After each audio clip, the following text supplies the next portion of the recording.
From athletes to authors, entertainers to innovators, we connect with those who help shape our culture. Join us in revealing stories of their lives and backgrounds, their triumphs and tragedies that molded them into who they are today. Authentically off-script and personally illuminating, this is Audibles with Jason Scarborough. This week on Audibles, Philip Gunn, Part 2. So for those watching that may not be familiar with the framework of government, and they don't often foray into politics or government, and they may not understand all the duties that come with being Speaker of the House. Right. How would you describe that for our viewers? Well, it's a basic civics lesson, I guess. We have three branches of government. The judicial branch, which is the court system. And there's a federal court system and a state court system. We have a United States Supreme Court and a Mississippi Supreme Court. So I'm also a lawyer, as you know, as we talked about. But there's a hierarchy there in the court systems that interpret the laws. Then we have the executive branch, which is the governor on the state level. It's the president on the national level. It's the mayor of the town on the local level.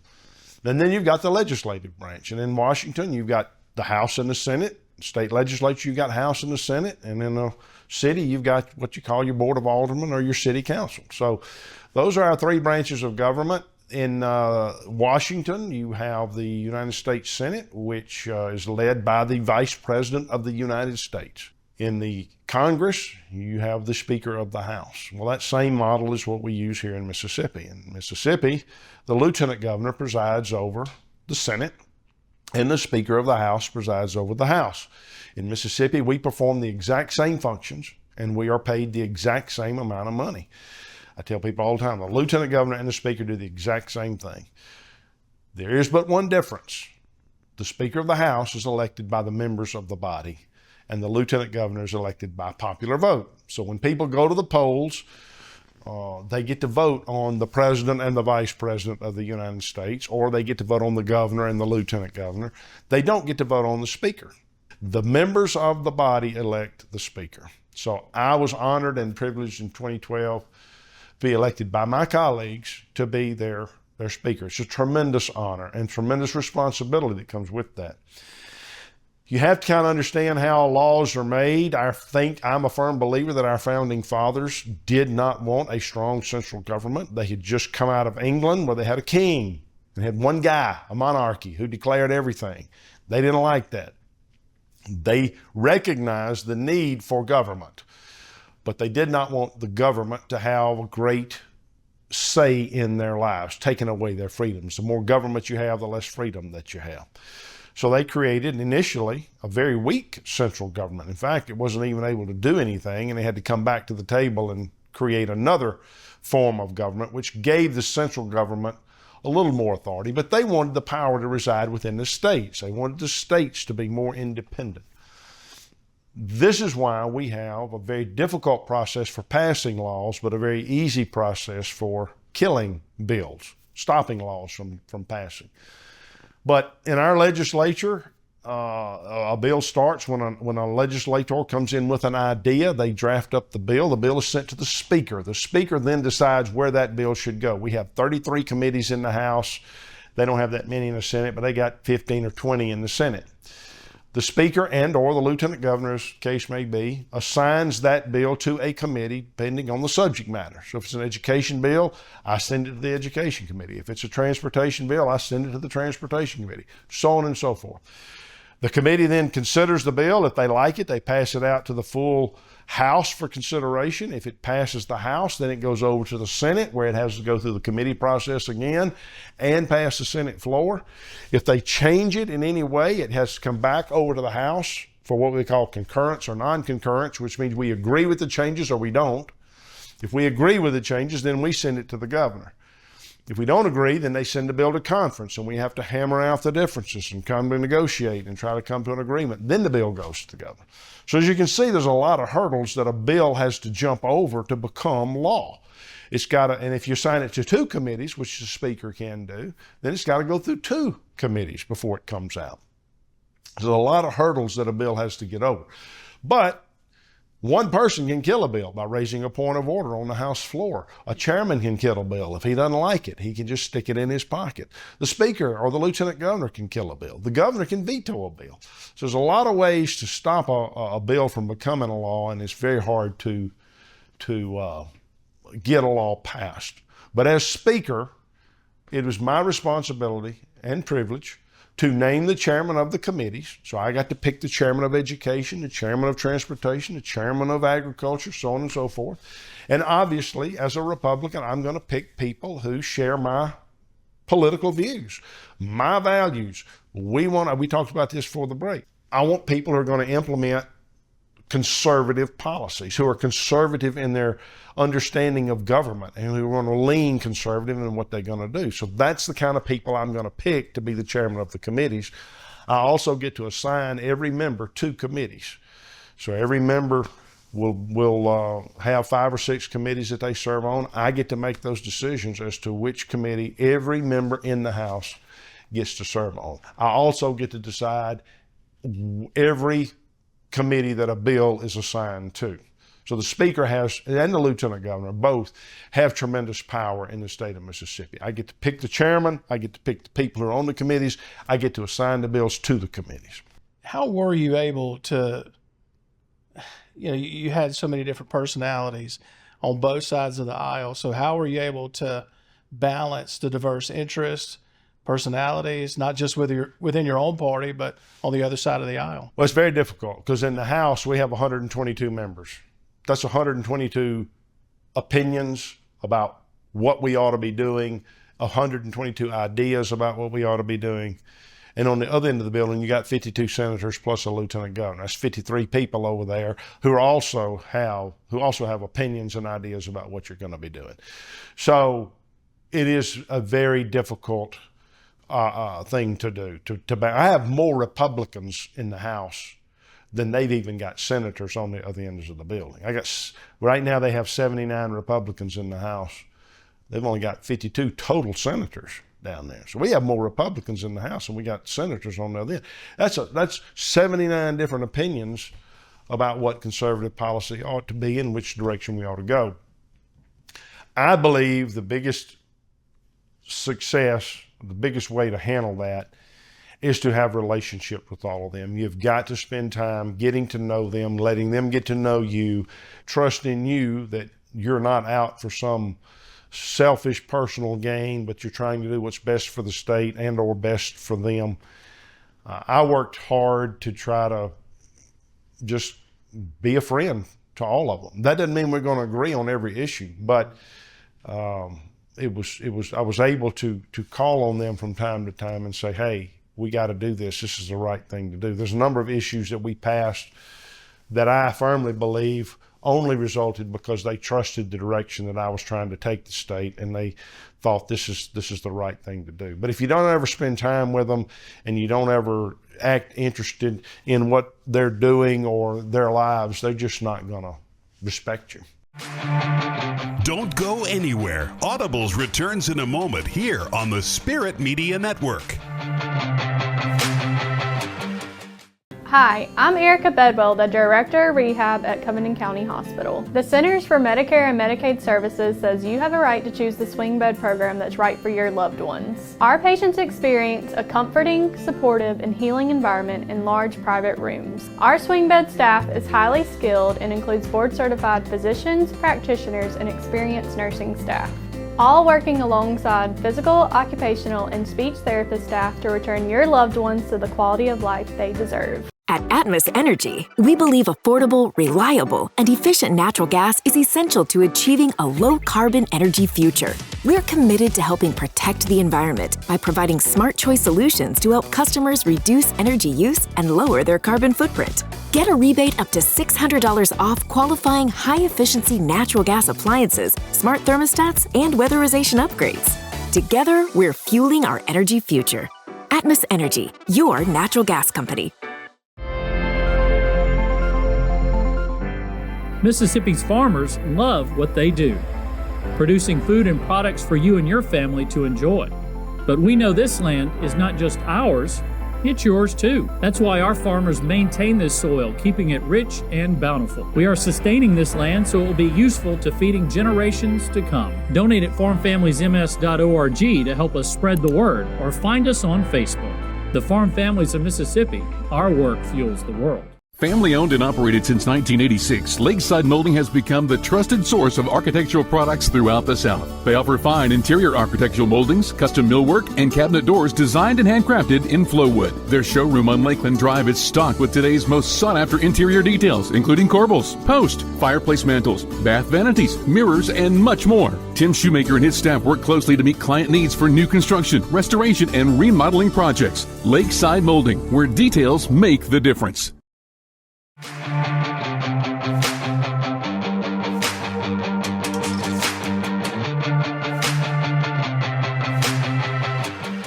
I want to highlight a few of the items on, to me, a very impressive list of transformative legislation that passed during your time as Speaker of the House. House Bill 1510 that led to the Dobbs decision that overturned Roe versus Wade, the Mississippi Religious Freedom Restoration Act. You guys had the largest teacher pay raise in Mississippi history, nation-leading human trafficking legislation, and you made safe haven baby drop boxes more accessible to the public. You also led the charge to change the state flag of Mississippi. We're going to dive into that in a minute.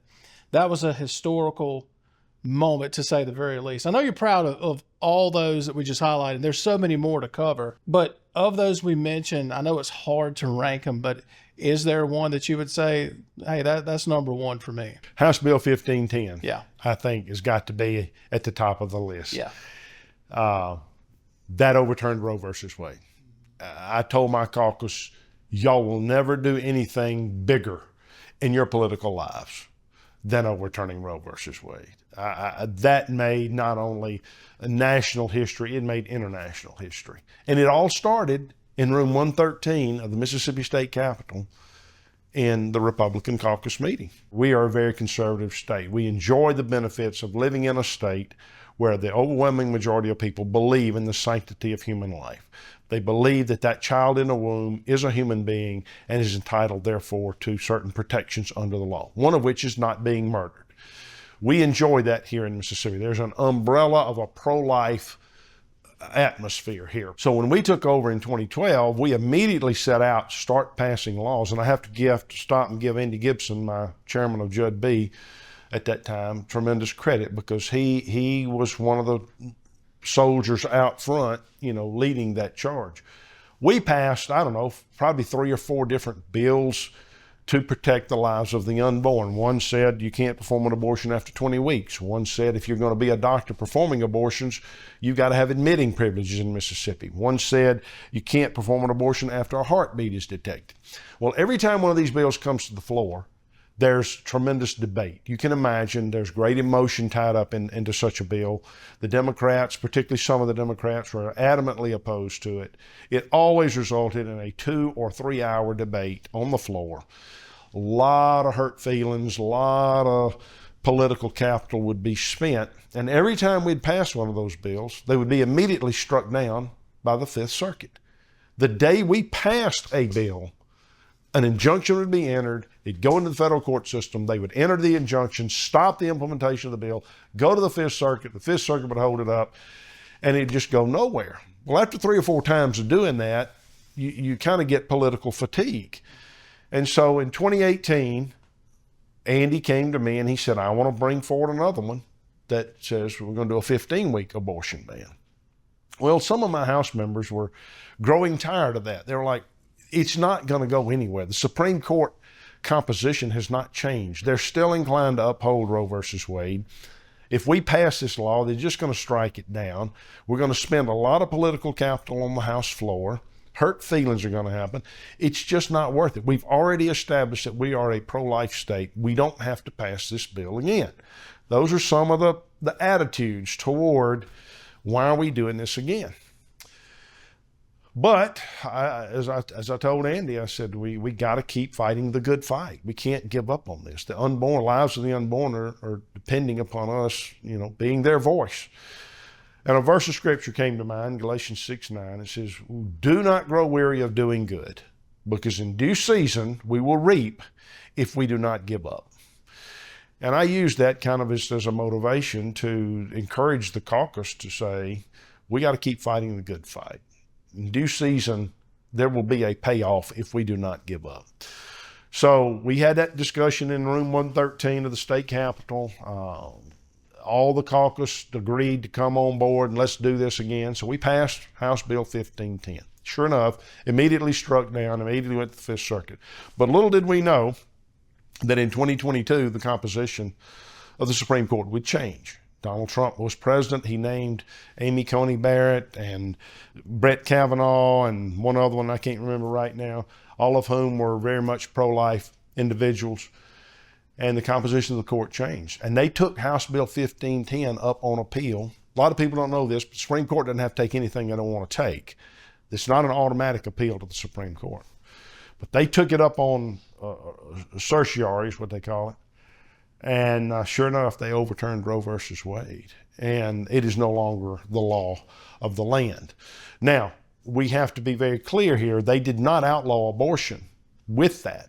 What they said was, we're going to let each state decide for themselves what their policy on abortion is. Now, in Mississippi, we had already passed a law back in 2008, I think it was, that said if Roe versus Wade is ever overturned, then abortion would be outlawed in Mississippi. So we already had that law in place, and as soon as Roe versus Wade was overturned, that law came into effect. We were ahead of the game on that. But that had national ramifications and international ramifications, and it all started right here in the Republican caucus of the Mississippi House back in 2018. So very proud of that accomplishment. If we did nothing else, that hopefully results in saving the lives of the unborn. Such a big moment for you and your career and for the state of Mississippi. But also, you were, in 2015, you started leading this charge to change the state flag, and you were really within the minority in your own party. So why was it so important for you to start to lead that charge to get it changed?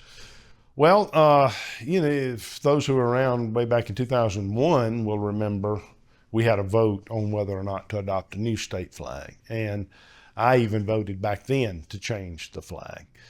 I just felt like the flag had become an eyesore for us. A flag, to me, is something that it's a banner under which people unite. People fly Mississippi State flags, Ole Miss flags, Southern Miss flags, and they use that to identify themselves with their school. I am a graduate of this school. Here's my banner that professes that. Pirates have a flag. It's a skull and crossbones. It says we rape and pillage, but they at least unite under the flag. Our flag had been, I say, co-opted or hijacked by people who are using it to represent things that I don't think reflect well upon the state.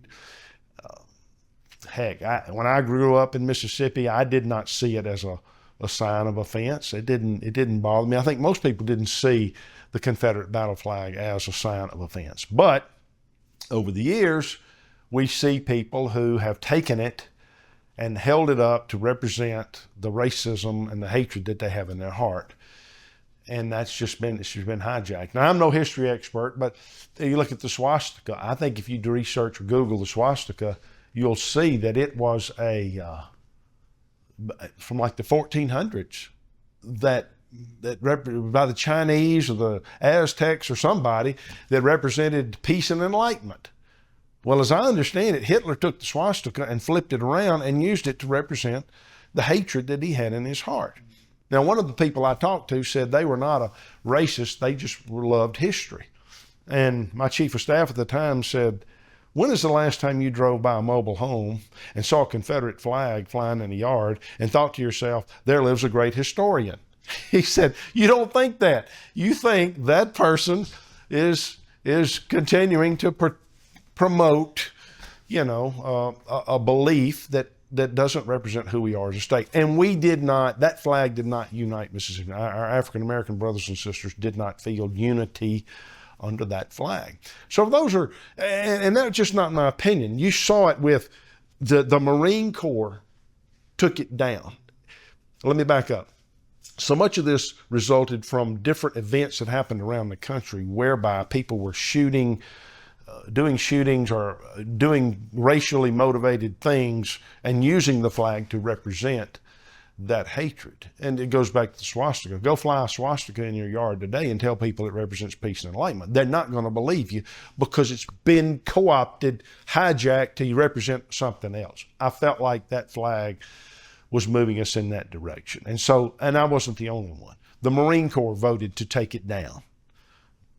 NASCAR voted to take it down. The Southern Baptist Convention passed a resolution urging people to stop flying the Confederate battle flag. There were a number of organizations across the country. The NCAA said no more. The SEC said no more. Don't go anywhere. Audibles returns in a moment here on the Spirit Media Network. The fabric of any community is its people. It's the commitment to hard work and to be our best. It's where you know your neighbor by name. It's where family is important. At Covington County Hospital, we are your family and friends. That's why your healthcare is important to us. From emergency room visits to primary care to behavioral health, we want to make sure that healthcare is available when you need it. Covington County Hospital, where your healthcare matters. When it comes to choosing energy for your family and your home, make the smart choice with natural gas from Atmos Energy. It's efficient and reliable energy that's essential for today and generations to come. You can count on affordable natural gas to help you save money and keep you comfortable while fueling your dream home. So make the smart choice and talk to a builder today about including natural gas. Together, we're fueling our energy future. Atmos Energy, your natural gas company.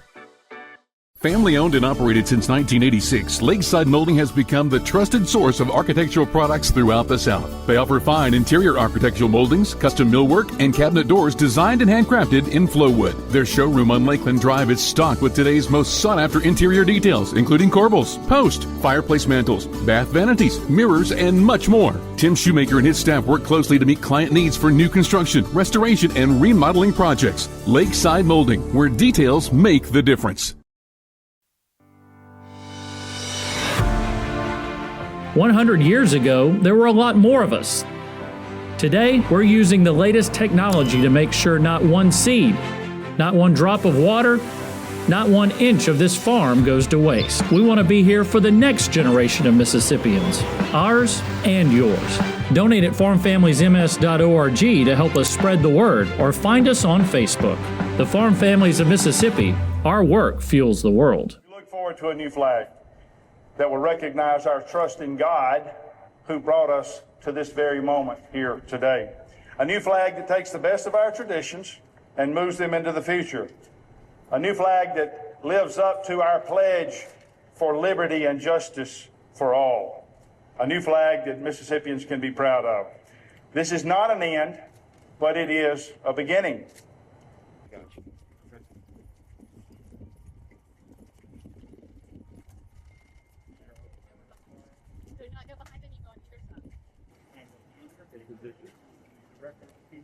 He is the chairman of the board for the Department of Archives. No other. Delivering the Senate flag for years. I'm Philip Gunn, I'm speaking. Now delivering the plastic bag. Yes.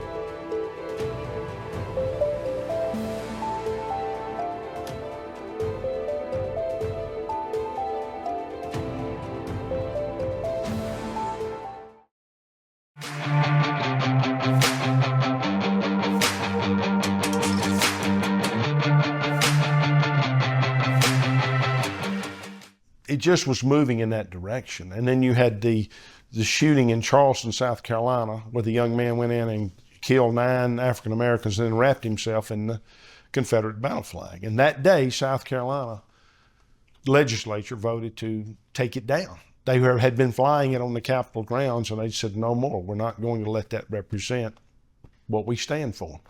Well, that night, I was at an event, and I didn't know that had even happened, but a TV man stuck his microphone in my face and asked me what I thought about it, and I just said what I thought about it. I had no idea that it was going to start a revolution, so to speak.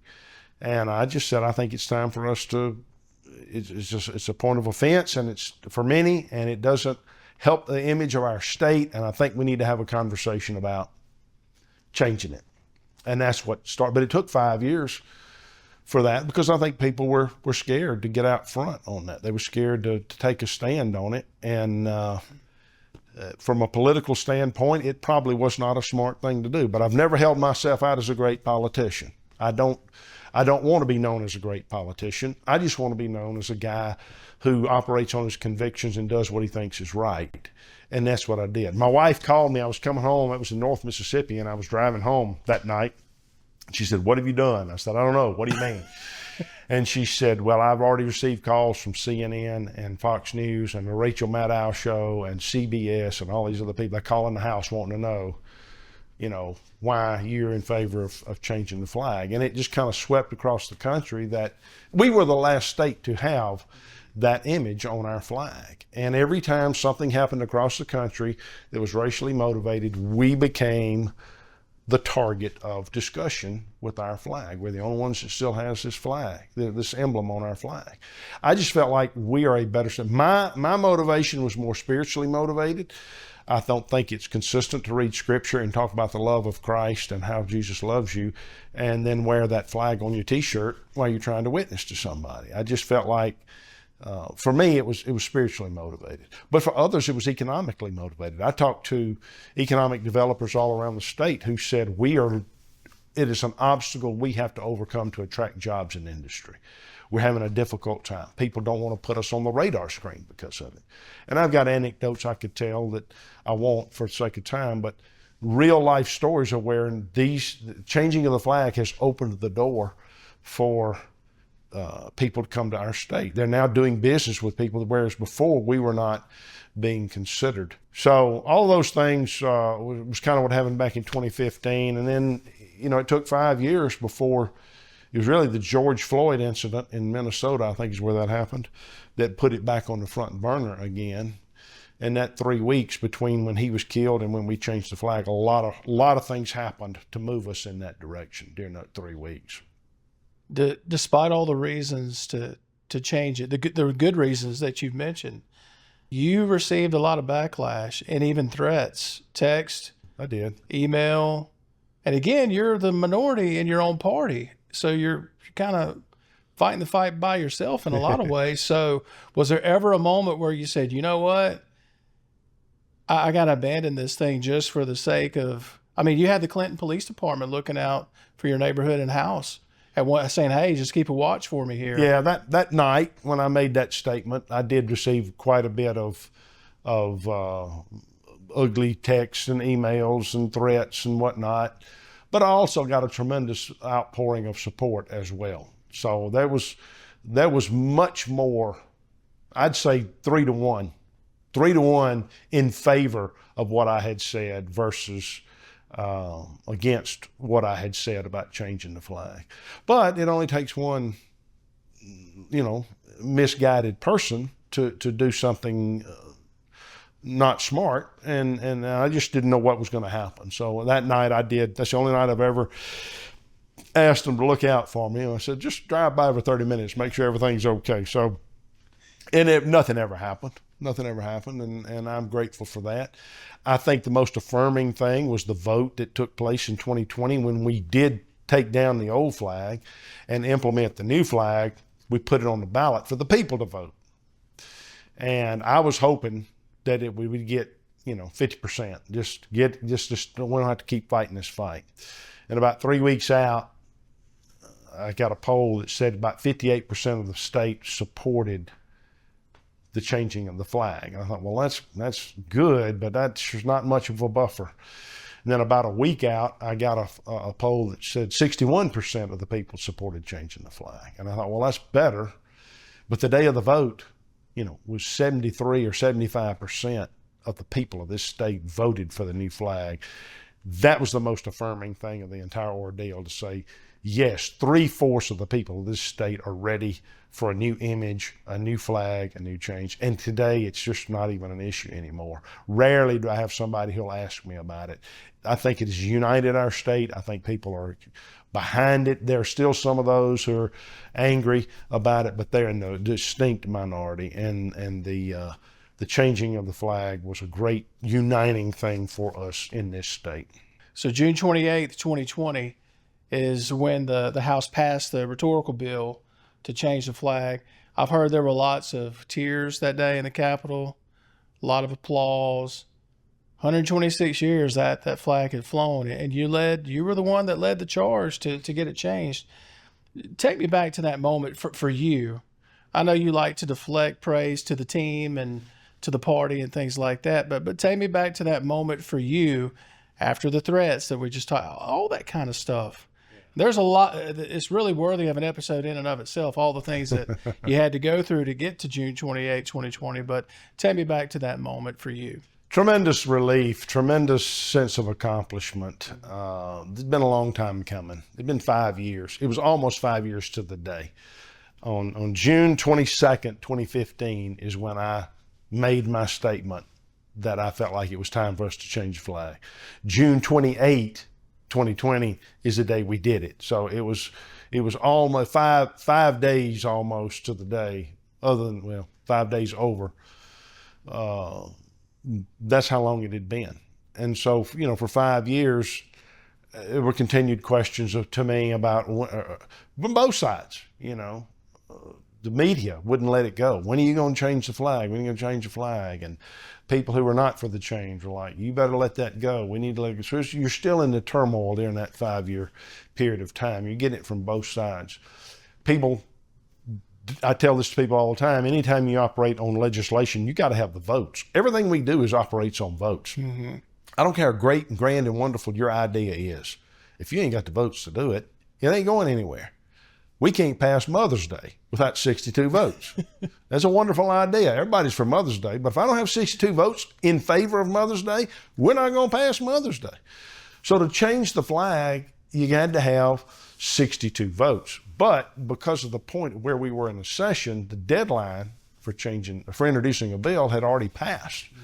Well, in order to allow for the introduction of a new bill, you have to suspend the rules. The rules say we can't introduce another bill. So that is a 2/3 vote. That's 81 votes in the House.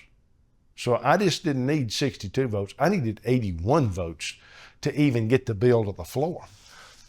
I had 42 or 3 Democrats. And a week out, I think I had 12 Republicans who had agreed to vote with me to change the flag.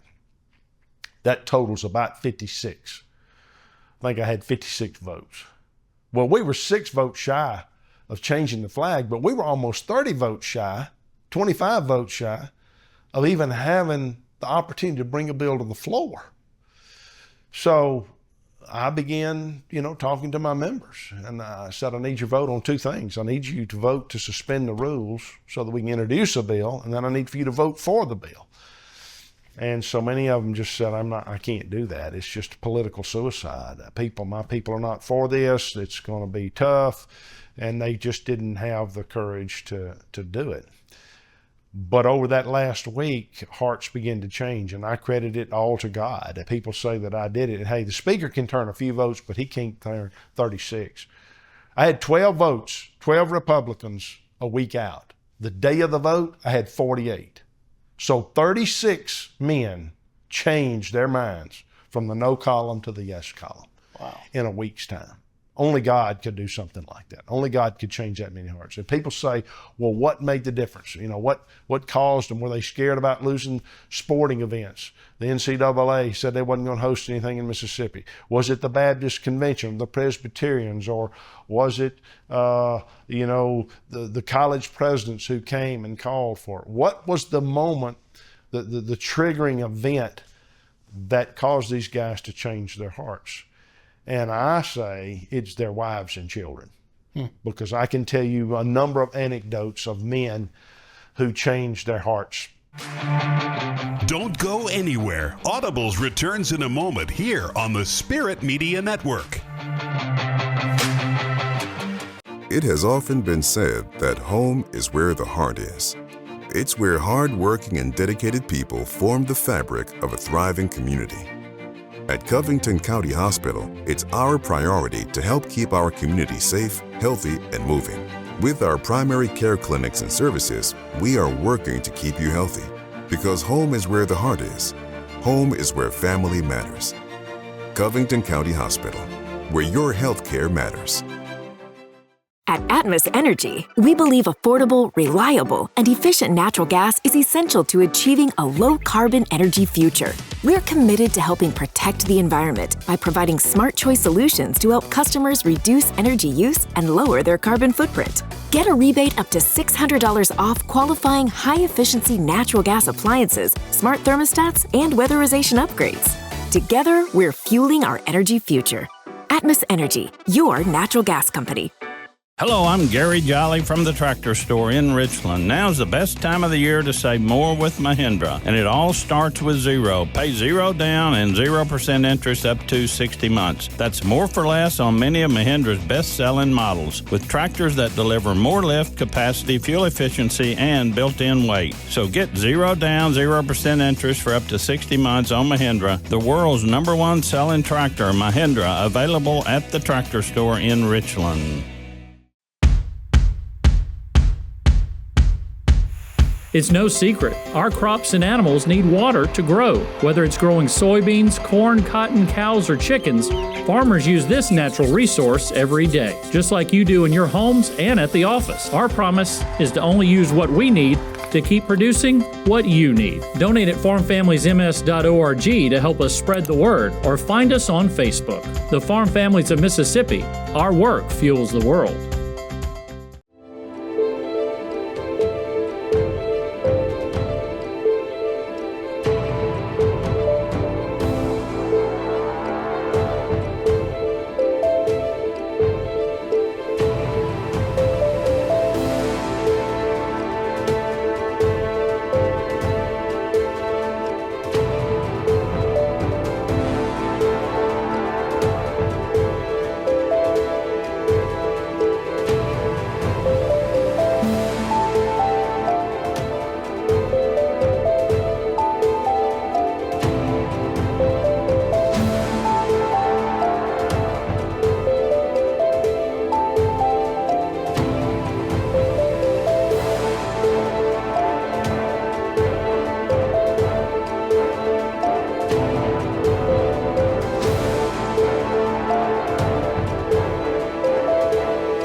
Carl Oliver is a representative from the Winona area.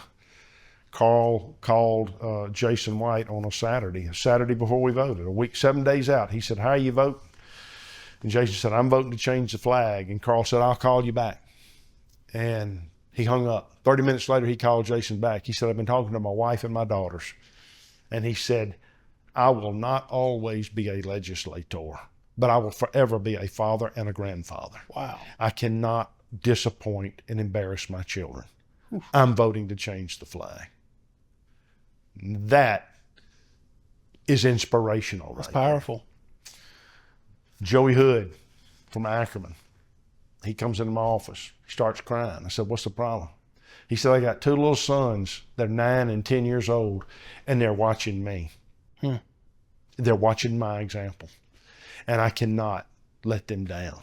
Wow. I'm voting to change the flag." Steve Massengill from Hickory Flat, way up on the Tennessee line, came in, started crying. He said, "My 19-year-old son is begging me to change the flag."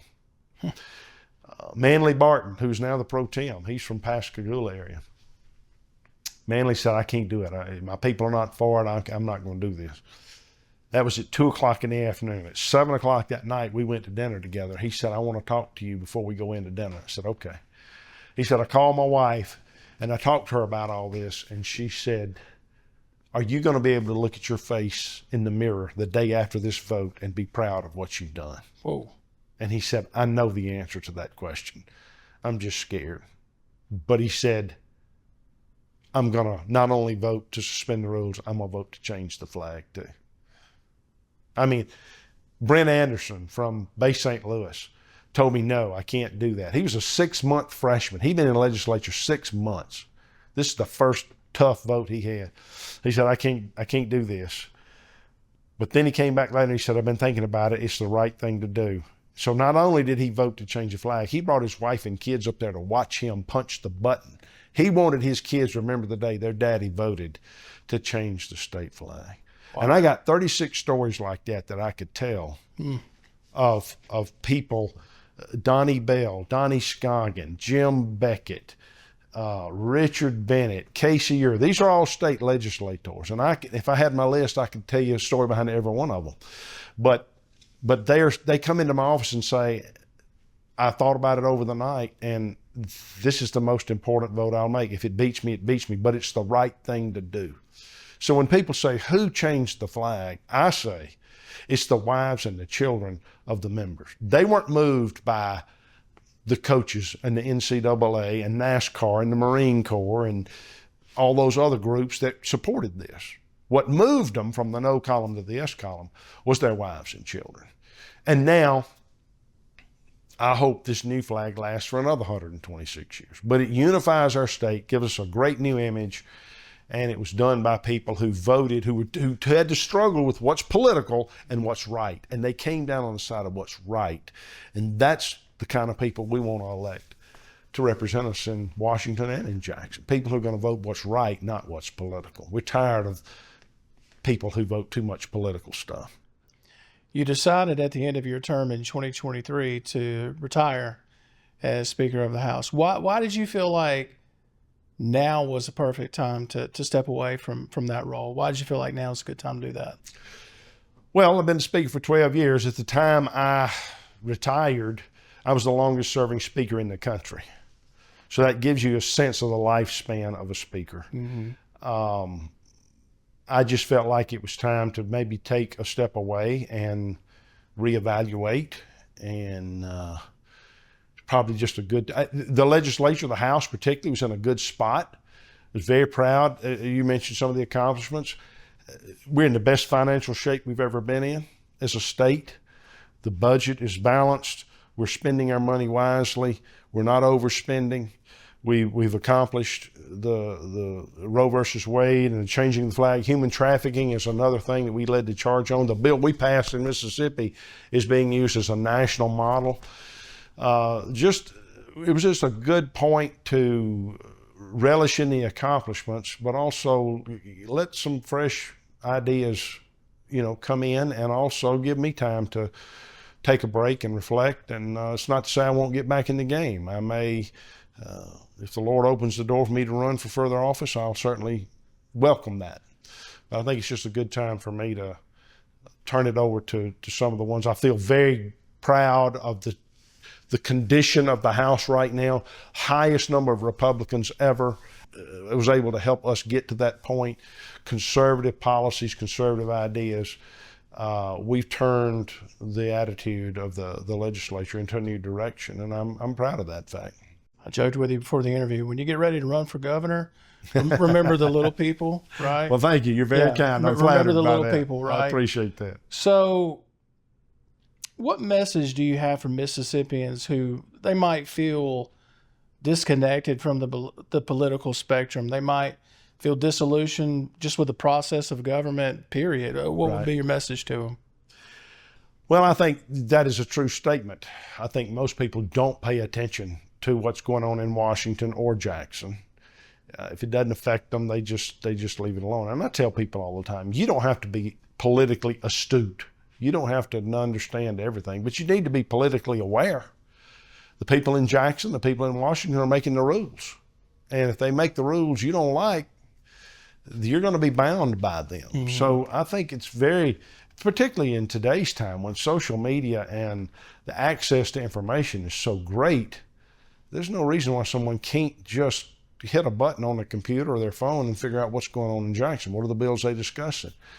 Am I for that or against that? And notify their representative or their state senator or their congressman that I'm for this or I'm not for this. Those people are there to represent you.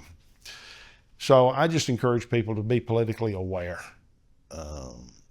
Sometimes politics are frustrating and they're boring and the process is complicated and people just check out. But pay attention to what your legislator is doing and make sure they're representing your interests.